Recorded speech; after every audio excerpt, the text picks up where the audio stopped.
Sois le bienvenu. On se retrouve aujourd'hui pour parler de la dérivée d'une composée de deux fonctions, et dans les cas particuliers où une de ces fonctions, c'est la fonction exponentielle ou la fonction logarithme. On va démontrer dans cette émission deux propriétés.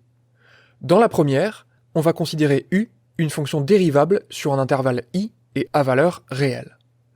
Et on va dire que la fonction exponentielle rond u est dérivable sur i et qu'on connaît sa dérivée. C'est le produit de la dérivée de u et de la composée exponentielle de u.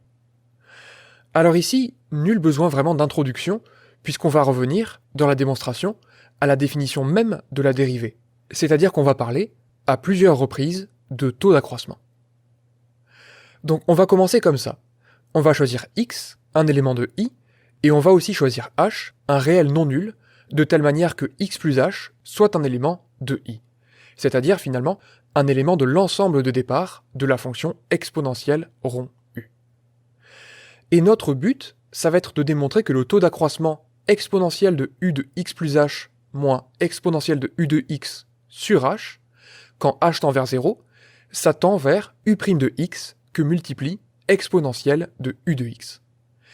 Donc ce but-là, comme je le disais il y a quelques instants, ce n'est qu'une reformulation du résultat de la propriété en revenant à la définition même de la dérivabilité. On va procéder ici en plusieurs étapes, puisque si on regarde ce taux d'accroissement ici, et qu'on veut procéder au calcul, pour trouver la limite lorsque h tend vers 0, on se retrouve vite bloqué, et surtout en raison de ce terme-là, exponentielle de u de x plus h. Donc u de x plus h, j'aimerais bien arriver à travailler sur ce terme de manière à pouvoir avancer un peu dans le calcul de limite. Pour ça, ce qu'on va faire, c'est qu'on va se souvenir que l'hypothèse principale de cette propriété, c'est la dérivabilité de la fonction u. Donc ce qu'on va faire, c'est qu'on va noter delta x de h, le taux d'accroissement de la fonction u en x. C'est-à-dire u de x plus h moins u de x sur h. Et à partir de là, j'ai deux choses à dire. La première, c'est que en faisant ça, on dispose de l'égalité u de x plus h est égal à u de x plus h que multiplie delta x de h. J'ai juste isolé le terme en u de x plus h. Et ça va nous permettre d'avancer un peu dans ce calcul de limite qu'il y a dans le but.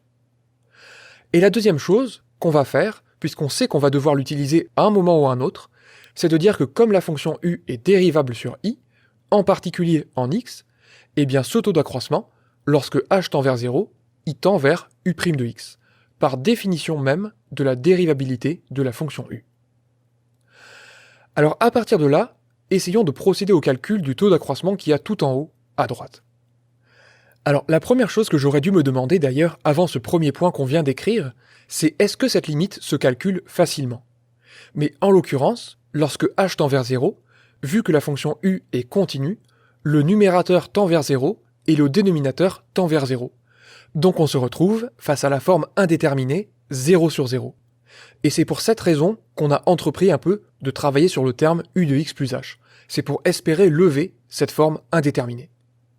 Donc on va calculer ce quotient-là, et on va remplacer u de x plus h par l'expression qu'on a trouvée juste au-dessus. Donc ça nous donne 1 sur h, que multiplie la différence entre exponentielle de u de x plus h delta x de h, et de exponentielle de u de x. Alors même si ça ne simplifie pas énormément le calcul, on va pouvoir utiliser une des propriétés de la fonction exponentielle, puisqu'on va dire que cette quantité-là, elle vaut 1 sur h, que multiplie exponentielle de u de x, fois exponentielle de h delta x de h, moins encore cette même exponentielle. Et on utilise ici le fait que l'exponentielle d'une somme, ça donne le produit des exponentielles, propriété qu'on a démontrée dans la deuxième partie de cette émission. À présent, on va pouvoir mettre exponentielle de u de x en facteur, et ça va nous donner exponentielle de u de x, que multiplie exponentielle de h delta x de h moins 1, le tout divisé par h. Alors dans un premier temps, on peut se dire que c'est une bonne nouvelle, parce que le terme exponentielle de u de x, qu'on a réussi à mettre en facteur, on le retrouve bien dans le but. Donc on peut considérer que cette première étape de la démonstration, c'est un succès partiel. Par contre, il nous reste à démontrer que le deuxième terme, entre parenthèses, il devrait tendre vers u' de x. Je dis devrait parce que, en l'occurrence, en l'état, c'est à nouveau une forme indéterminée. En effet, lorsque h est petit, c'est-à-dire lorsque h tend vers 0, ce qu'il y a en exposant de l'exponentielle, ça tend vers 0, et donc ça nous donne du exponentiel de 0, c'est-à-dire 1 moins 1, divisé par 0. Donc on retrouve encore une fois la forme indéterminée 0 sur 0. Et ce qu'il y a d'intéressant à ce stade, c'est que pour lever cette forme indéterminée, on va reproduire exactement la même étape. Mais cette fois, c'est avec la fonction exponentielle qu'on va travailler. On va noter, pour tout réel y non nul, taux de y qui est le taux d'accroissement de la fonction exponentielle en 0, c'est-à-dire exponentielle de y moins exponentielle de 0 divisé par y moins 0. Et donc ça nous donne le quotient de exponentielle de y moins 1 par y. Donc c'est vraiment la même démarche que sur le tableau de gauche. Donc on va faire la même chose. On va dire que dans un premier temps, ça pourra nous aider à débloquer un peu le calcul, puisque exponentielle de y, ça donne dans ce cas 1 plus y taux de y.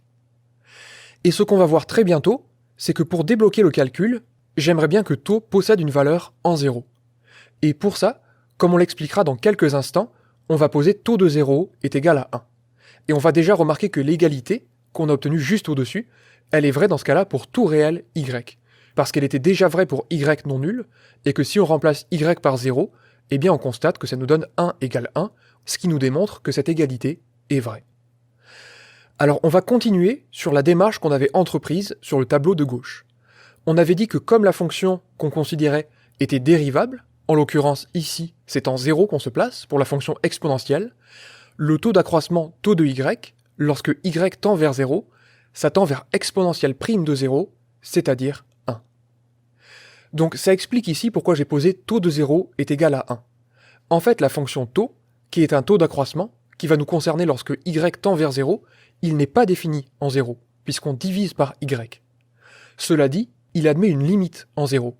Et ce que je fais ici, en posant taux de 0 est égal à 1, c'est que je prolonge cette fonction par continuité en 0. Si tu veux voir ce qui se passe, d'un point de vue graphique, la fonction taux, à l'origine, pour y non nul, elle ressemble à ça. Et quand on pose taux de 0 est égal à 1, en fait on modifie cette fonction et on complète ici le trou qu'on avait laissé, pour x est égal à 0. Maintenant, on a toutes les cartes en main pour poursuivre et terminer le calcul précédent. Et on va dire qu'on obtient, en utilisant l'égalité qu'on vient de démontrer, eh bien le taux d'accroissement exponentiel u de x plus h moins exponentielle de u de x divisé par h, on l'avait exprimé comme exponentielle de u de x, facteur de une exponentielle moins 1 sur h.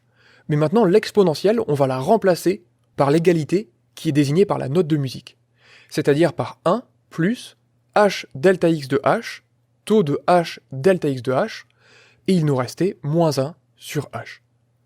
Donc ce qu'on a fait ici, c'est qu'on a utilisé cette égalité pour y qui vaut h delta x de h. Et comme ce y peut être nul, c'est pour cette raison que j'ai éprouvé le besoin de prolonger la fonction taux de manière à ce qu'elle soit définie pour tout réel y. Alors à nouveau, on peut avoir l'impression ici que ça complique la chose. Mais en fait, ça commence à se simplifier très bien. Déjà les 1 de part et d'autre se simplifient, et de l'autre côté, on a h au numérateur et un h au dénominateur, donc ça nous permet d'obtenir, au final, exponentielle de u de x, que multiplie delta x de h, que multiplie taux de h delta x de h. Alors obtient-on plus de succès que tout à l'heure? Eh bien déjà, un point positif, c'est que j'ai fait disparaître complètement le dénominateur. Et maintenant, on a un produit de 3 termes. Est-ce qu'on a la limite de ces 3 termes? Eh bien déjà, le premier terme, exponentielle de u de x, il ne dépend pas de h. Donc celui-là, il ne pose absolument aucun problème. Maintenant, delta x de h, eh bien comme on l'a écrit sur le tableau de gauche, c'est une quantité qui, lorsque h tend vers 0, tend vers u' de x. Donc ce terme-là, le deuxième du produit, on en connaît aussi la limite. Et enfin, pour le dernier, la limite lorsque h tend vers 0 de taux de h que multiplie delta x de h, eh bien ce qu'il y a à l'intérieur des parenthèses, c'est une quantité qui tend vers 0, puisque h tend vers 0, et que delta x de h admet une limite finie, qui vaut d'ailleurs u' de x. Donc par produit de limite, c'est quelque chose qui tend vers 0 lorsque h tend vers 0. Sauf que, dans l'encadré qu'il y a au-dessus, on sait que la limite de la fonction taux en 0, ça vaut 1. Et donc, par produit de limite, en reprenant l'expression qu'on a obtenue juste 2 lignes au-dessus, on va dire que la limite, lorsque h tend vers 0, du taux d'accroissement qu'on considérait depuis le début, ça vaut exponentielle u de x fois u' de x fois 1, et donc si je remets les termes dans l'ordre, ça me donne finalement u' de x que multiplie exponentielle de u de x. Et donc ça permet de conclure que la fonction exponentielle de u est dérivable en x, et que sa dérivée en x vaut u' de x que multiplie exponentielle de u de x. Donc avant de passer à la même proposition pour la fonction logarithme, je te propose déjà de prendre une pause et d'essayer de te résumer les différentes étapes de la démonstration. Je vais t'aider un peu à faire ça avant de passer à la suite. Ce qu'on a fait, dans le but, pour montrer que la fonction exponentielle u est dérivable, c'est qu'on a constitué son taux d'accroissement, et on s'est aperçu que c'était une forme indéterminée. Dans un premier temps, en exploitant le fait que u est une fonction dérivable, on a pu exprimer u de x plus h d'une manière convenable, ce qui nous a fait avancer le calcul jusqu'à une nouvelle forme indéterminée. Et dans un second temps, on a reproduit exactement la même démarche en utilisant que la fonction exponentielle était dérivable, ce qui nous a permis non seulement de faire avancer le calcul jusqu'à ce qu'il n'y ait plus de h au dénominateur, mais en plus de ça, à la fin on a obtenu un produit de 3 termes dont on pouvait calculer, à chaque fois, la limite lorsque h tend vers 0. Et c'est ça qui nous a permis de conclure. Donc on va faire un peu de place, le temps de s'aérer l'esprit un peu, pour se lancer sur une nouvelle propriété, celle qui concerne la dérivée d'une composée dans le cas de la fonction logarithme. Dans cette deuxième propriété, on va considérer u une fonction dérivable sur un intervalle i et à valeur dans R plus étoile. Et on va pouvoir considérer dans ce cas la fonction composée ln rond u, donc c'est pour ça qu'on a pris les valeurs dans R plus étoile, pour prendre le logarithme d'un nombre strictement positif. On va dire que cette fonction est dérivable sur i, et que sa dérivée, ça vaut u' sur u. Donc le but, comme tout à l'heure, ça va être de considérer un taux d'accroissement. En l'occurrence, on va considérer la limite lorsque h tend vers 0 de logarithme de u de x plus h moins logarithme de u de x sur h. Et on voudrait démontrer que cette limite existe et qu'elle vaut u' de x divisé par u de x. Comme tout à l'heure, on pourrait s'apercevoir ici, d'emblée, qu'il s'agit à nouveau de la forme indéterminée 0 sur 0. Donc, comme pour le cas de l'exponentielle, la première chose qu'on va faire, c'est qu'on va introduire x, un élément de i, et h, un réel non nul, tel que x plus h appartient à i. Et on va dire que la fonction u est dérivable sur i, et donc on va noter exactement comme tout à l'heure, delta x de h, qui est le taux d'accroissement de u en x, de telle manière que u de x plus h s'exprime comme la somme de u de x et de h que multiplie delta x de h. Et on va compléter cette information en disant que comme u est une fonction qui est dérivable sur i, en particulier en x, la limite de ce taux d'accroissement, ça vaut u' de x. Donc ça va nous permettre, comme tout à l'heure, de débloquer un tout petit peu le calcul, puisque ce premier terme, ici, on va pouvoir le remplacer par une expression plus maniable. On va dire que ce taux d'accroissement-là, il vaut 1 sur h, que multiplie la différence entre logarithme de u de x plus h delta x de h, et de logarithme de u de x.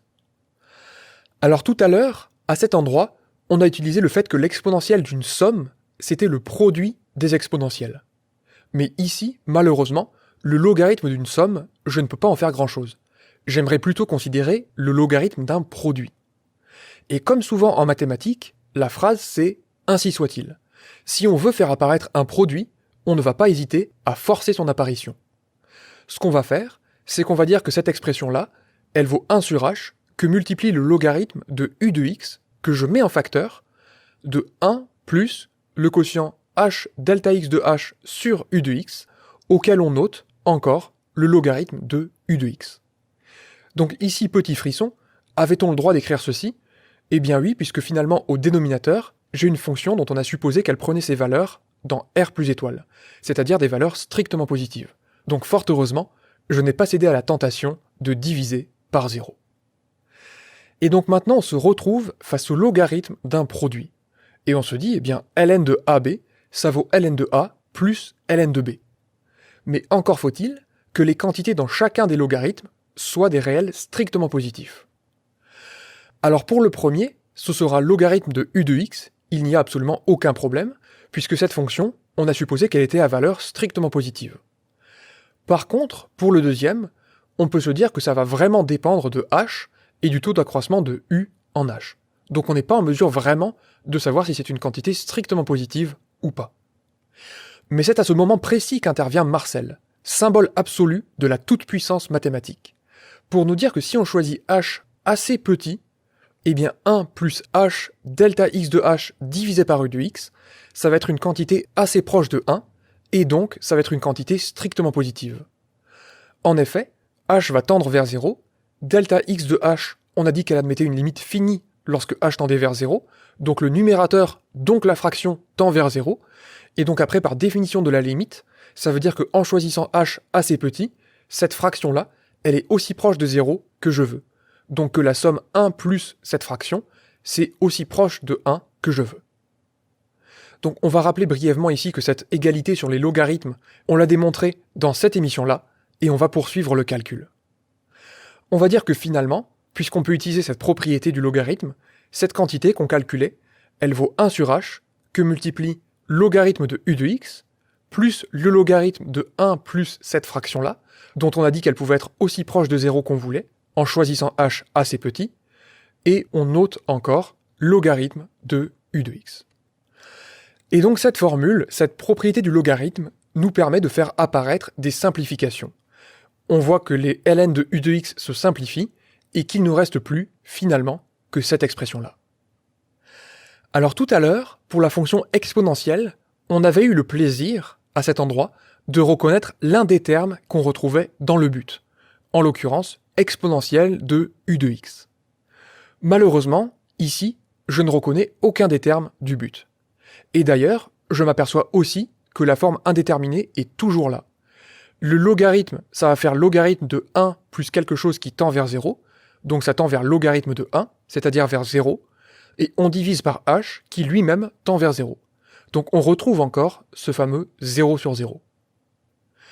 Donc même si on peut être un peu moins optimiste que tout à l'heure, on va reproduire le raisonnement jusqu'au bout. Ce qu'on va faire, c'est qu'on va noter pour tout réel y non nul, et strictement plus grand que moins 1, on va considérer ce taux d'accroissement-là, de la fonction logarithme en 1. Donc ici, ça correspond à la formule f de x plus h moins f de x sur h. Et ce qui joue le rôle de h dans la formule que tu connais, c'est la variable y. Alors ça se simplifie un tout petit peu, puisque logarithme de 1, ça vaut 0, et finalement, taux de y, ça vaut ln de 1 plus y sur y. Donc comme tout à l'heure, et d'ailleurs comme sur le tableau de gauche, on va expliquer deux choses. La première, c'est que ça nous permet d'écrire logarithme de 1 plus y, comme y que multiplie taux de y. Et la deuxième chose, en demandant à Marcel de faire un peu de place, c'est que la fonction logarithme, comme elle est dérivable en 1, eh bien ce taux d'accroissement, il admet une limite, et on la connaît. La limite, lorsque y tend vers 0 de taux de y, ça vaut ln' de 1. Et la dérivée du logarithme, c'est la fonction inverse, ça me donne donc 1 divisé par 1, c'est-à-dire 1.